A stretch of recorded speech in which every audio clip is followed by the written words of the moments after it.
1.52 billion people speak English today. But here is the paradox. Only 370 million are native speakers. The rest, over 1 billion people, learned it as a second language. Why? Why do children in Beijing, Seoul, and Sao Paulo spend billions of hours learning English, not Mandarin, Spanish, or Arabic? The answer lies not in grammar textbooks, but in gunboats, factories, and Hollywood films. To understand why English rules the world, we must go back 400 years to the rise of an empire that, in many ways, never really ended. In this video, we will explore how the British Empire planted English across 1/4 of the Earth's land, why newly independent nations like India and Nigeria kept their colonizers' language, the economic forces that locked English into global dominance, and the hidden costs, the linguistic tax on non-native scientists, and the death of one language every 2 weeks. If you want to understand why English is everywhere and what that means for the world, stay with me for the next 23 minutes.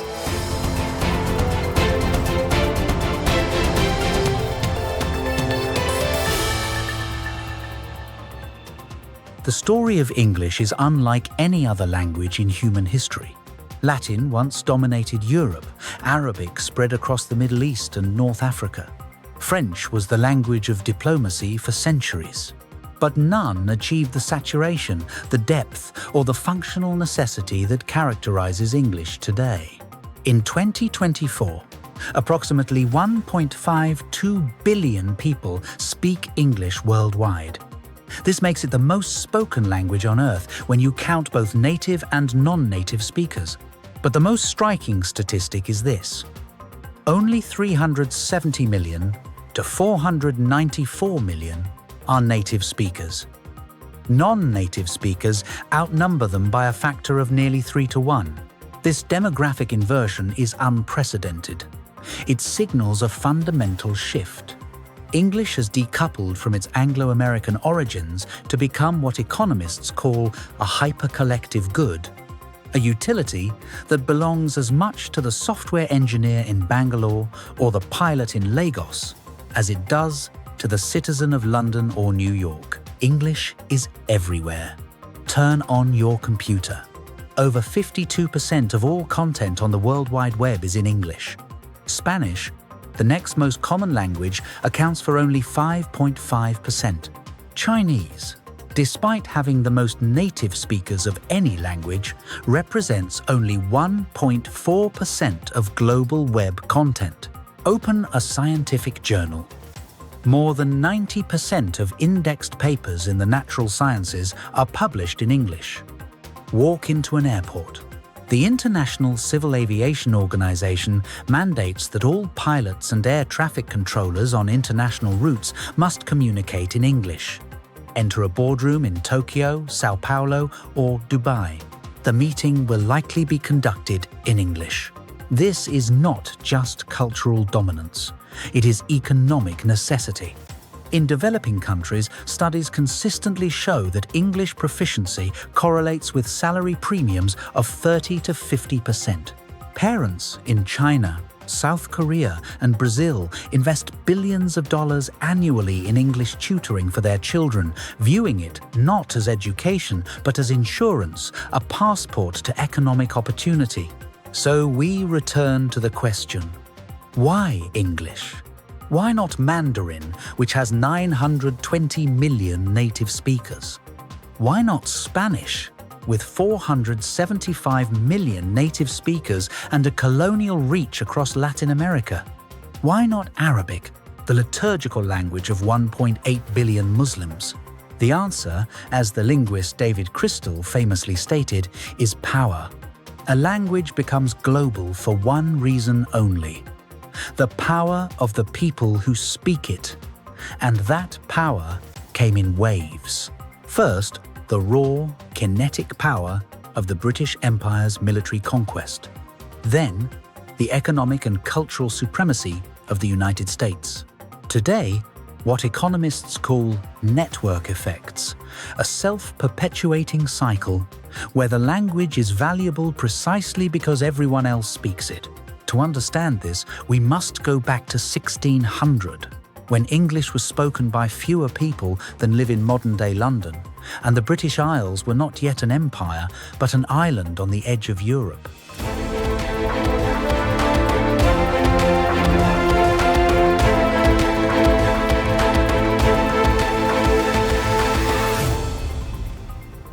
The British Empire, at its territorial peak around 1920, was the largest empire in human history. It controlled 35.5 million square kilometers, or 13.7 million square miles.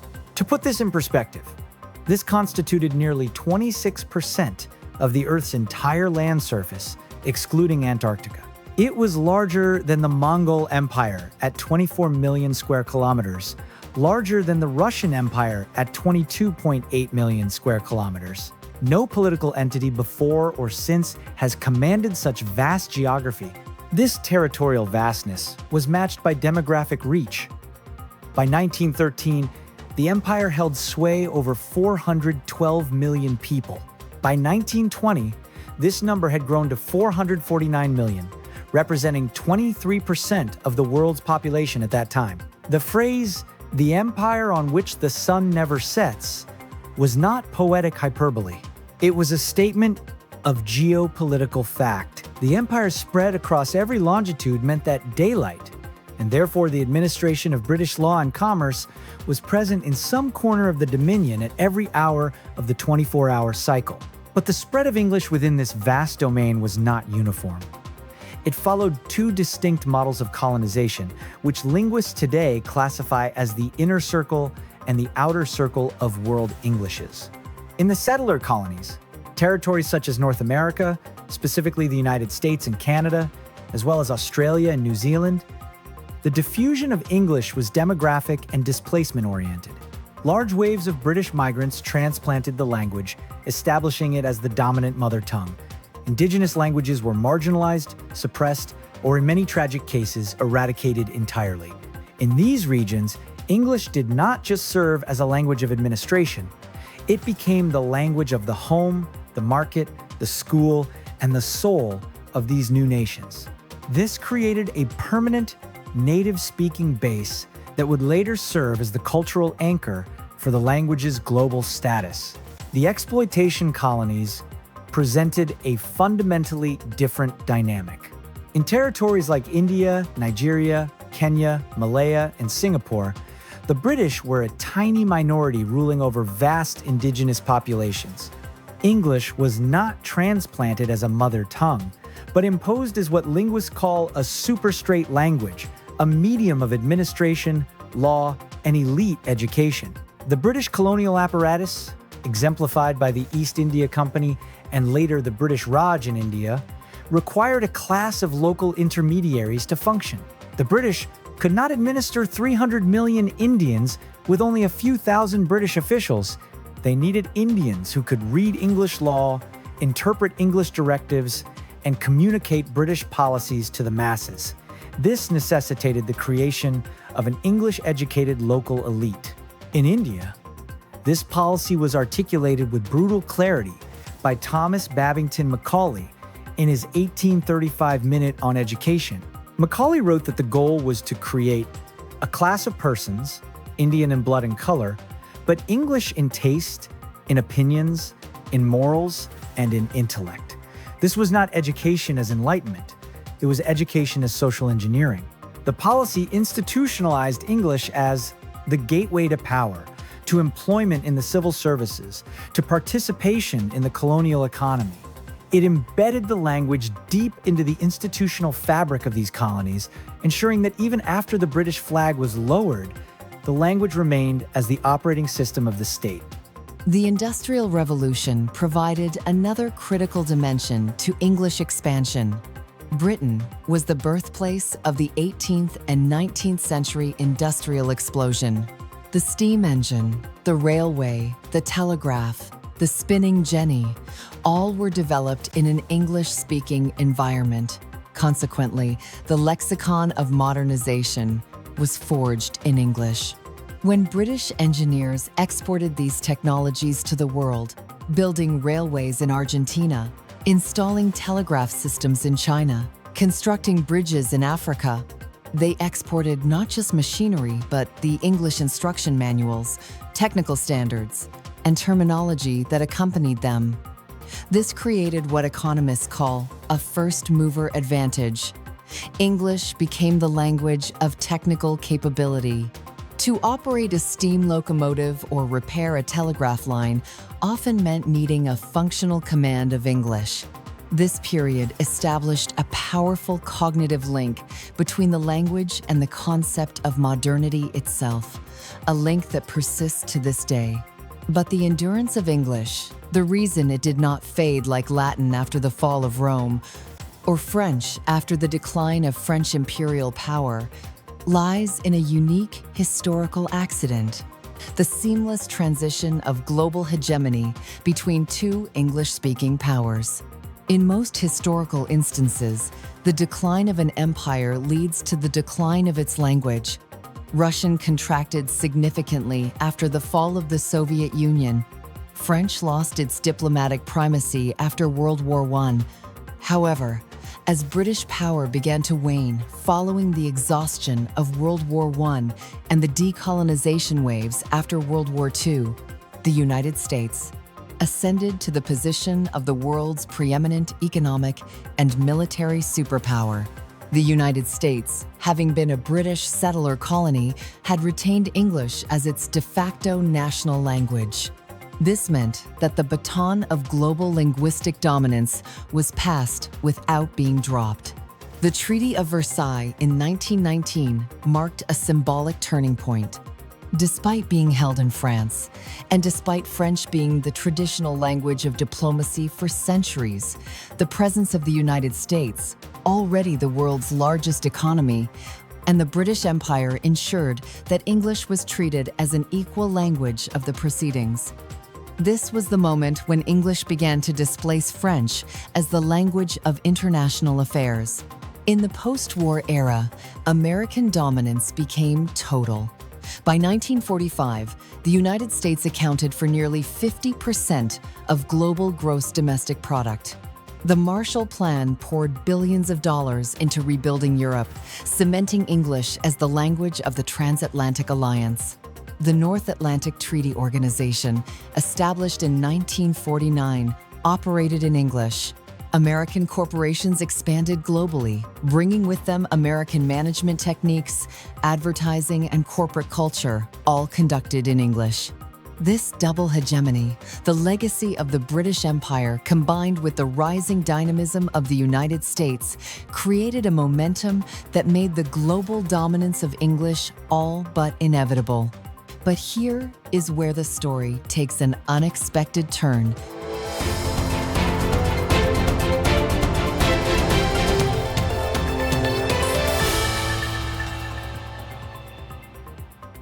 When India gained independence in 1947, when Nigeria became independent in 1960, when Kenya achieved sovereignty in 1963, there was every reason to expect these nations to reject English. It was, after all, the language of their oppressor, a symbol of colonial humiliation. Yet they did not. In fact, they constitutionally enshrined it. Why? The answer lies in the politics of pragmatism and the challenge of nation-building in linguistically fragmented states. India presents the most instructive case. India is a linguistic mosaic of staggering complexity. The country is home to hundreds of languages belonging to different language families. In the north, you have Indo-Aryan languages like Hindi, Bengali, and Punjabi. In the south, you have Dravidian languages like Tamil, Telugu, Malayalam, and Kannada. These are not dialects. They are distinct languages, as different from each other as English is from Arabic. During the independence movement, there was a strong push by Hindi nationalists to make Hindi the sole national language. Hindi, they argued, was the language of the majority. the language of the heartland. But this proposal was met with fierce and at times violent resistance from the non-Hindi-speaking states, particularly in the south. Tamil Nadu, in particular, erupted in protest. Anti-Hindi riots swept through the state in the 1960s. There were cases of self-immolation. Tamils viewed the imposition of Hindi not as liberation from colonialism, but as a new form of imperialism, this time from the north. They argued that it would disadvantage them in government service, in education, in economic life. It would create a linguistic caste system within independent India. English, though the language of the British, emerged as the neutral compromise. It was an outsider language that belonged to no specific region, no specific caste, no specific religion. The Official Languages Act of 1963 codified this compromise, retaining English as an associate official language alongside Hindi. Today, English in India functions as the glue that holds the Federal Republic together. It is the language of the central government, the higher judiciary, the Supreme Court, the corporate sector, and increasingly, aspiration itself. Indian English has evolved into a distinct, recognized variety with its own vocabulary, intonation, and grammatical norms. It is spoken by over 125 million people, making India the second largest English-speaking nation in the world after the United States. Nigeria faced a remarkably similar challenge. Nigeria is home to over 500 indigenous languages, but politics is dominated by what Nigerians call the Big Three: Hausa in the north, Yoruba in the southwest, and Igbo in the southeast. The country has a brutal history of ethnic tensions. The Biafran Civil War from 1967 to 1970, a secessionist conflict driven in part by ethnic grievances, resulted in between 1 and 3 million deaths. Choosing any one of these three languages as the sole national language would have been political suicide. It would have been perceived as favoring one ethnic group over the others, likely triggering conflict or even secession.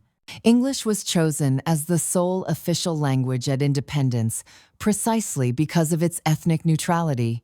It was a no-man's language, a language that allowed a Hausa president to address a Yoruba parliament without implicitly privileging one group's cultural heritage over another. Interestingly, a grassroots phenomenon has occurred in Nigeria that linguists find fascinating.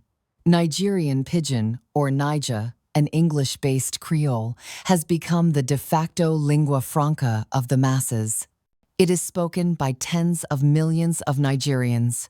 It bridges the gap between the elite standard English used in government and the hundreds of local vernaculars. It has become a marker of Nigerian identity that transcends tribe, a hybrid language that is uniquely Nigerian.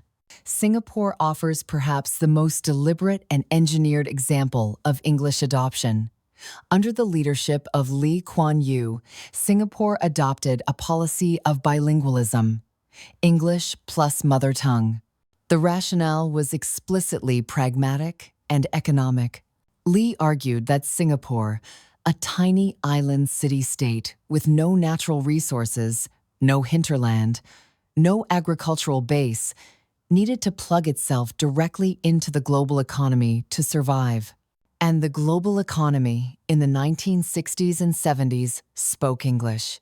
Domestically, English was chosen as the neutral working language to create a level playing field between the majority Chinese population and the Malay and Indian minorities.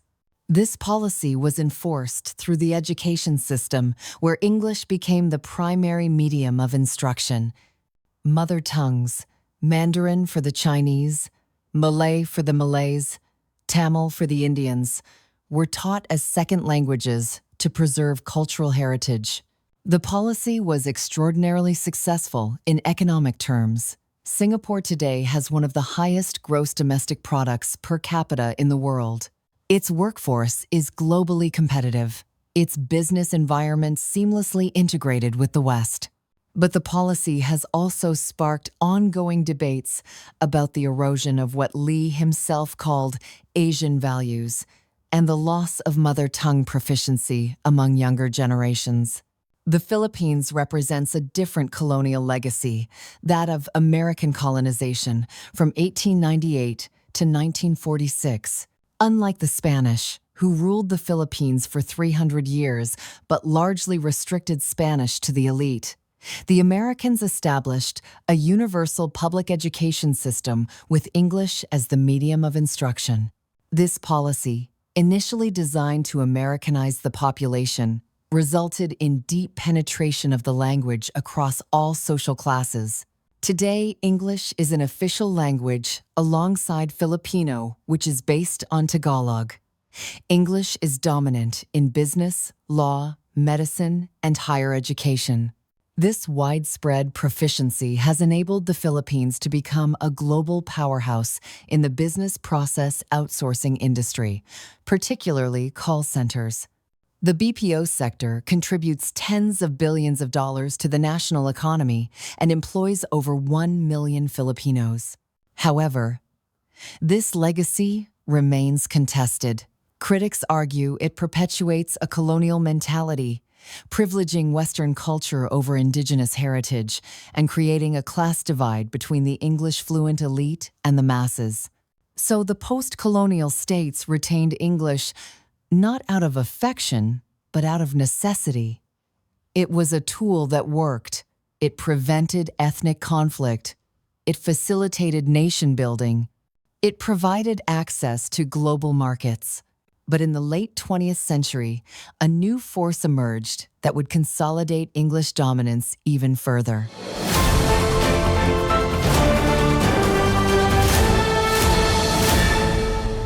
If the British Empire planted English through conquest, and post-colonial states retained it through pragmatism, the United States spread it through seduction.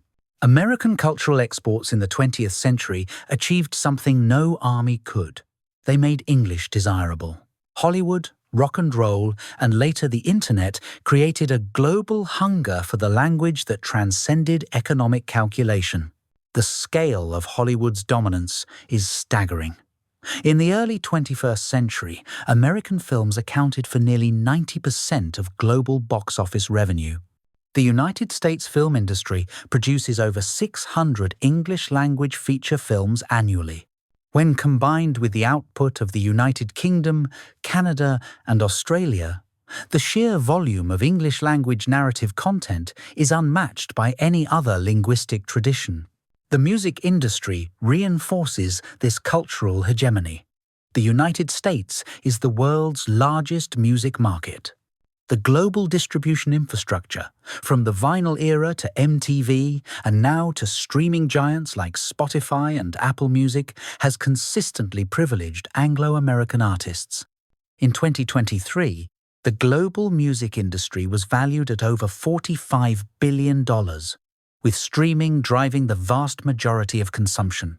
Pop songs function as informal, high-repetition language lessons. They embed English vocabulary, slang, idiomatic expressions, and intonation patterns into the minds of billions of listeners worldwide. Teenagers in Tokyo, Lagos, and Sao Paulo listen to the same songs, absorb the same linguistic patterns, and develop a parasocial relationship with American and British artists. This is soft power at its most potent, the ability to win hearts and minds without coercion. The invention of the Internet cemented this dominance in the digital realm. The World Wide Web was invented by Tim Berners-Lee, a British scientist working at CERN. The underlying protocols of the Internet, TCP, IP, were developed in United States defense and academic sectors. The digital age was born speaking English. In the mid-1990s, estimates suggested that over 75% of all Internet content was in English. While the Internet has become more multilingual, as access has democratized, particularly in Asia and Africa, English retains a disproportionate hegemony. In 2024, English accounts for approximately 52.1% of all web content. Spanish, the next most common language, represents only 5.5%. Chinese, despite Mandarin having the most native speakers of any language, accounts for only 1.4% of global web content. This is largely because the Chinese internet operates as a semi-closed ecosystem behind the Great Firewall, isolated from the global web. This digital dominance creates a feedback loop. To reach a global audience, content creators, regardless of their nationality, publish in English. A Brazilian scientist, a Japanese game developer, a Nigerian filmmaker, if they want their work to be seen, cited, or consumed beyond their national borders, they publish in English. This reinforces the utility of the language and compels new internet users to learn English, to access the full breadth of human knowledge available online. But English dominance in the modern era is not just cultural or digital. It is also institutionalized in the most literal, life and death sense, in the skies above us. The aviation industry offers one of the starkest examples of how English became locked in as a global standard. As commercial air travel expanded rapidly in the mid-20th century, the safety risks associated with miscommunication between pilots and air traffic controllers became a critical concern. Languages were clashing 30,000 feet in the air, and people were dying. In 1944, the Chicago Convention established the International Civil Aviation Organization, or ICAO. By 1951, ICAO recommended English as the universal language for international aeronautical radiotelephony communications. This decision was pragmatic. The United States and the United Kingdom dominated aircraft manufacturing and airline operations at the time. Most pilots and technical manuals were already in English. However, the transition from recommendation to rigid mandate was written in blood. The 1977 Tenerife disaster remains the deadliest accident in aviation history. 583 people died when a KLM Boeing 747 collided with a Pan Am Boeing 747 on a runway in the Canary Islands. Among the many factors that contributed to the catastrophe, linguistic ambiguity played a fatal role. The Dutch pilot's statement, "We are now at takeoff," was misunderstood by the Spanish air traffic controller. The phrase could mean either "we are at the takeoff position" or "we are taking off." The controller thought the former. The pilot meant the latter. In 1996, the Charkhi-Dadri mid-air collision over India killed 349 people. Investigators found that the Kazakh crew's struggle with English contributed to the disaster. In response to these tragedies, ICAO strengthened its requirements. By 2008, it became mandatory for all pilots and air traffic controllers operating on international routes to demonstrate a specific level of proficiency in aviation English, a highly standardized subset of the language with specific phonetics and phraseology. Today, English is the lingua franca of the sky, regardless of whether a flight is between Beijing and Moscow or Rio de Janeiro and Paris. This institutionalization, combined with cultural desirability and digital dominance, creates what economists call network effects. A language becomes valuable because other people speak it. The more people who speak it, the more valuable it becomes. This creates a positive feedback loop. English has reached what economists call critical mass, a tipping point where the benefits of joining the English-speaking network outweigh the costs of learning the language. For an ambitious researcher in Shanghai, a software engineer in Bangalore, or a pilot in Lagos, learning English is not a cultural choice. It is an economic necessity. The cost of opting out, of remaining monolingual in one's native language, is professional marginalization. The network effects of English have effectively locked in its dominance. Even if the United States economy were to be surpassed by China's, which many economists predict will happen within the next decade or two, the network effects would likely sustain English for decades simply because the infrastructure of global communication is already built upon it. Switching to a different language would require coordinating billions of people to switch simultaneously, an economically irrational proposition. But this dominance is not without cost, and someone is paying.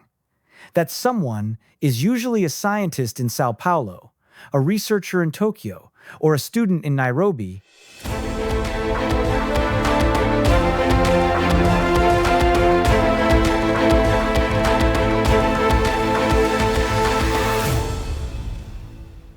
In the 21st century, English is less a cultural artifact and more a form of economic currency.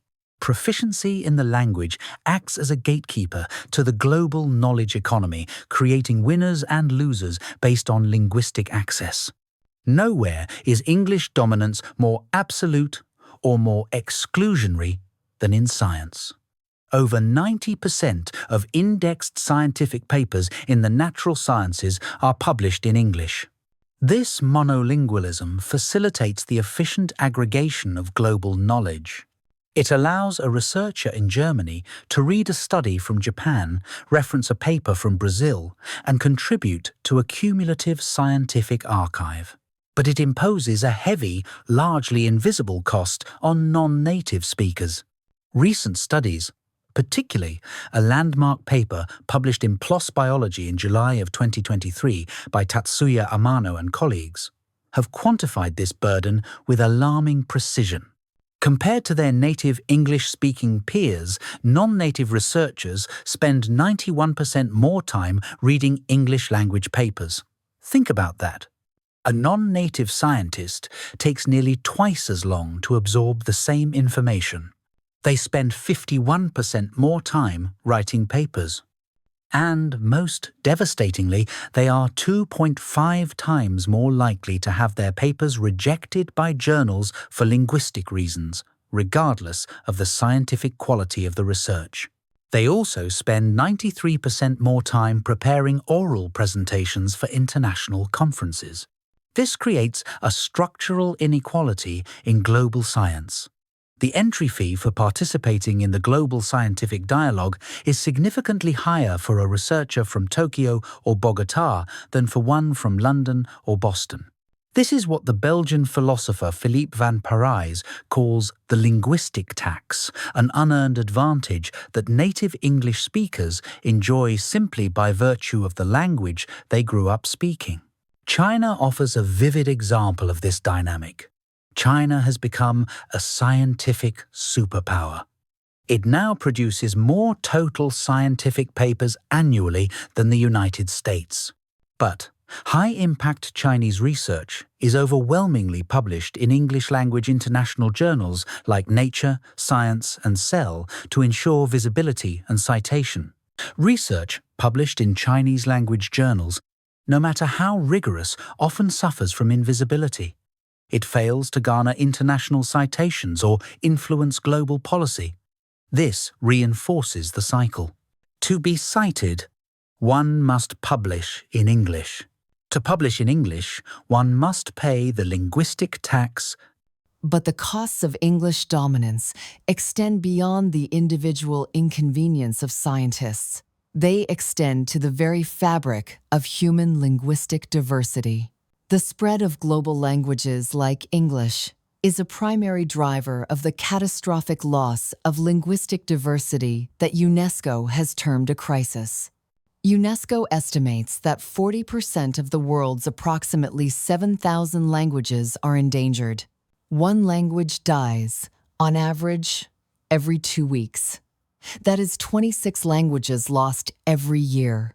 By the end of this century, linguists predict that 50 to 90% of the world's languages will be extinct. While English is not solely responsible for this, Spanish, Mandarin, Swahili, and other dominant languages also displace minority tongues. The prestige of English accelerates the shift.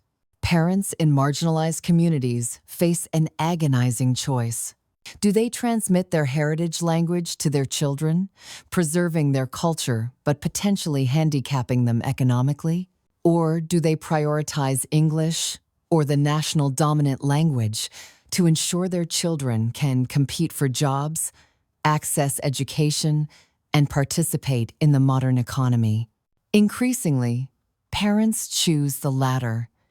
When a language dies, it is not merely a collection of words that disappears. It is an entire way of understanding the world. Languages encode unique knowledge systems, botanical classifications developed over millennia, navigational techniques, medicinal practices, oral histories, creation myths.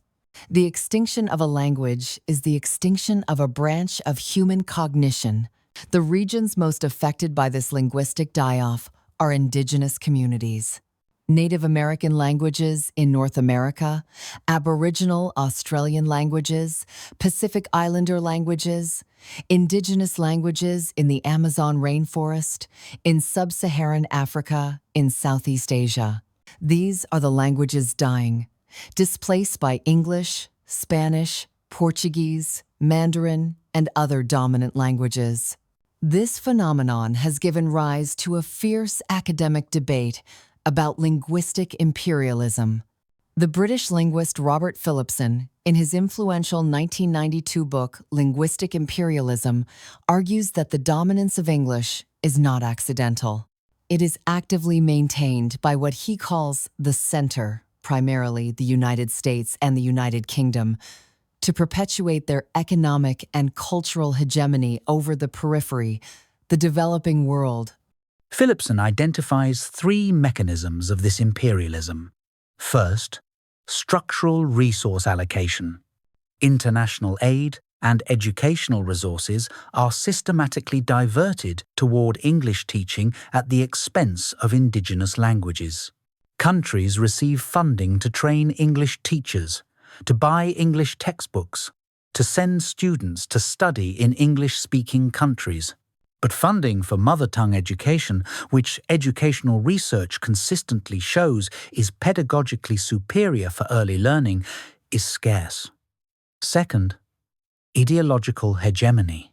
English is packaged and marketed as the sole language of modernity, progress, science, and reason. By implication, local languages are framed as traditional, backward, or irrelevant to the modern world. Third, elite closure. In many post-colonial nations, the English-speaking elite use the language as a barrier to exclude the masses from power, from government jobs, from political participation. This creates what critics call a linguistic caste system, where English proficiency determines access to opportunity. But this analysis is contested. Critics of Philipson's thesis argue that it denies agency to non-native speakers. Writers like Chinua Achebe from Nigeria and Salman Rushdie, born in India, have famously argued that they have conquered English, that they have bent it to their own will to tell their own stories. Achebe once wrote, "I feel that the English language will be able to carry the weight of my African experience. But it will have to be a new English, still in full communion with its ancestral home, but altered to suit its new African surroundings." This view posits that English is no longer the property of the British or the Americans. It has been appropriated, indigenized, and transformed. The emergence of new varieties of English, Singlish in Singapore, Hinglish in India, Niger in Nigeria, demonstrates that the language is being reshaped by its users. In this reading, English is a tool that can be used against the empire as effectively as it was used by the empire. It is a weapon that has been taken from the master's hand. Both views contain truth. English is simultaneously a tool of opportunity and a mechanism of exclusion, a bridge to the world and a threat to linguistic diversity. The paradox is real, and it is unresolved.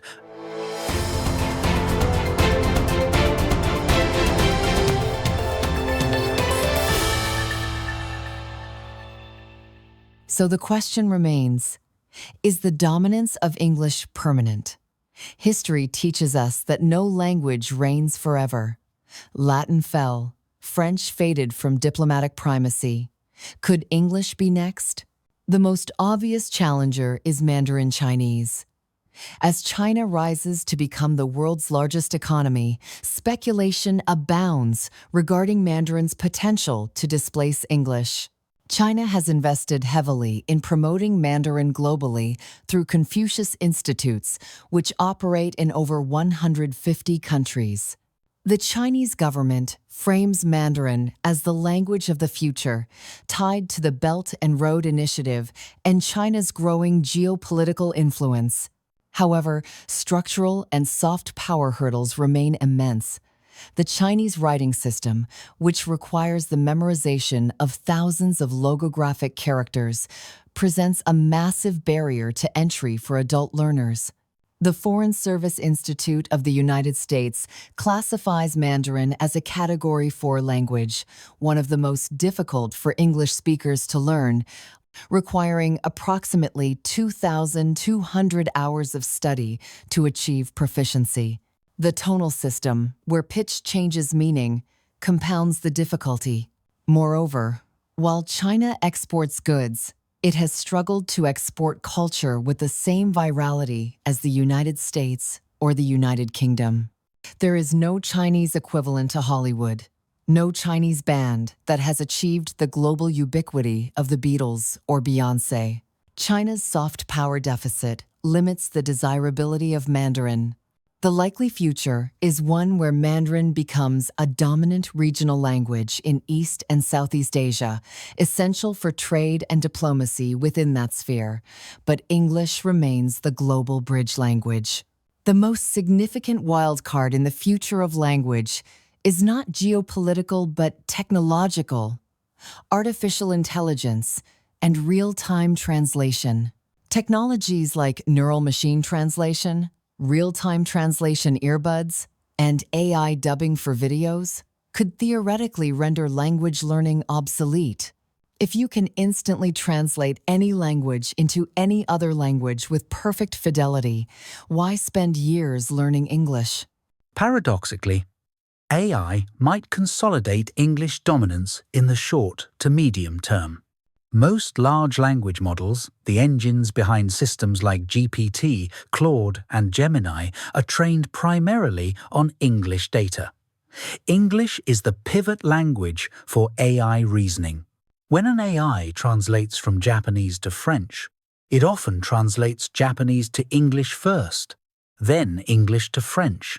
Furthermore, while AI can handle transactional communication, ordering a coffee, booking a hotel, navigating a subway system, the high-stakes communication of diplomacy, negotiation, academic collaboration, and artistic expression relies on nuance, cultural context, irony, and trust that currently only shared fluency can provide.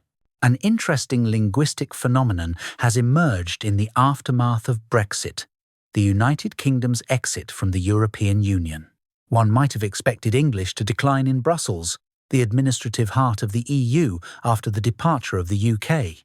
But the opposite has occurred. English remains the primary working language of EU institutions. French, German, and Polish officials continue to use English to communicate with each other. Why? Because it is the language everyone already knows. It is the neutral ground. Without the UK present to police linguistic norms, a new variety known as Euro-English is emerging. It features unique vocabulary and grammatical structures influenced by continental European languages. For example, the word actual is frequently used to mean current, influenced by the French word actual, rather than its traditional English meaning of real. This evolution confirms a critical thesis. English has decoupled from its native speakers. It has become a continental European language, independent of the British Isles. It belongs to its users, not its origin.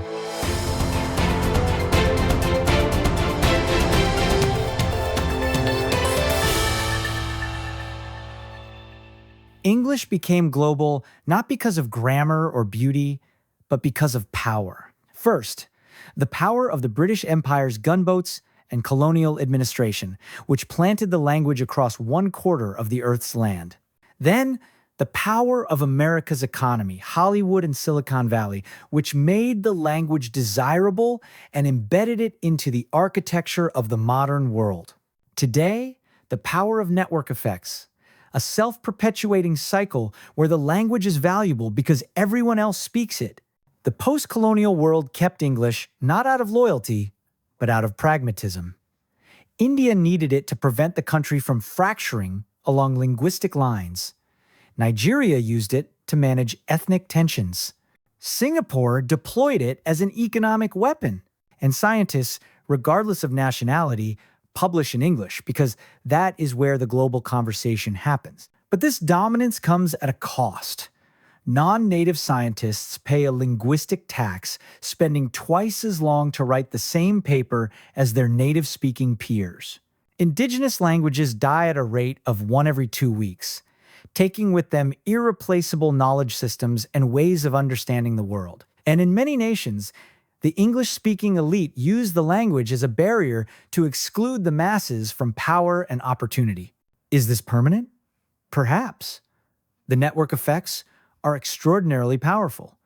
Even if China's economy surpasses America's, the infrastructure of global communication is already built on English. Changing that would require billions of people to coordinate a switch, an economically irrational proposition. Yet language is not destiny. Latin once ruled Europe for 1,000 years. French was the language of diplomacy and culture for centuries. Empires rise and fall. Languages wax and wane. But English has achieved something unique in human history. It has transcended its origins to become a tool, a utility, a global operating system. It no longer belongs to the English. It belongs to the world, for better and for worse. The software engineer in Bangalore, the pilot in Lagos, the scientist in Sao Paulo, they speak English not because they love Shakespeare or admire the Queen, but because it is the price of admission to the global economy. And that, more than any empire, is what sustains its dominance. If you found this analysis valuable, subscribe for more deep dives into the forces that shape our world.